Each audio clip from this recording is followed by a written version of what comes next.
And the Department of Homeland Security and Secret Service are now investigating this man.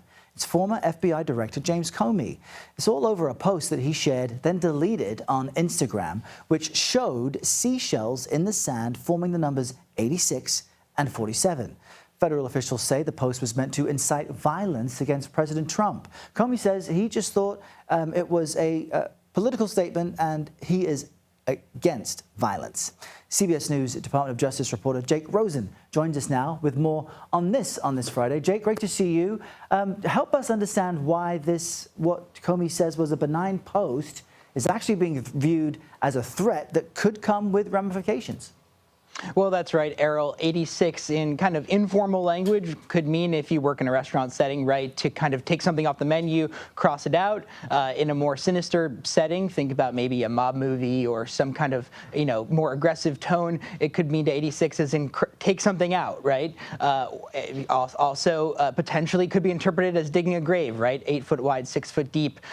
That's certainly what the Trump administration seized on last night when this was first posted by Comey before it was taken down. They say that it's a direct threat against the president. President Trump responded to it in an interview with another network that aired overnight and early this morning, in which he said Comey knew exactly what he was posting, despite his statement that it was just a political message and obviously there was no intent of violence behind it. He said it's up to Attorney General Pam Bondi to decide what to do with that. However, obviously people who are in support of Comey's political message, not necessarily obviously the threat of violence, say that it would be obviously an infringement on his free speech rights to just post something like that without any kind of more direct threat of violence against the president.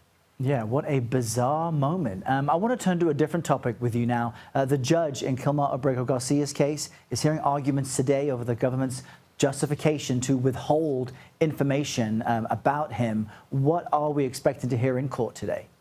Well, after a couple of weeks of explosive hearings, Errol, there really has been no movement on this case in the last couple of weeks because the judge ordered some discovery or fact-finding in the case. The Department of Justice says that it's answered all the questions it can and is invoking some privileges, including state secret privileges.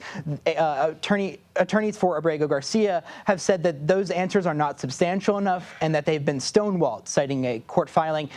They are asking this judge to grant further depositions, including potentially talking to someone at the White House with more direct knowledge about what efforts either have been underway or could be underway to return the man. However, we've seen President Trump, Caroline Leavitt, and Secretary of Homeland Security Kristi Noem all say that they cannot bring him back. All right, Jake Rosen in our D.C. bureau. Jake, thank you for that.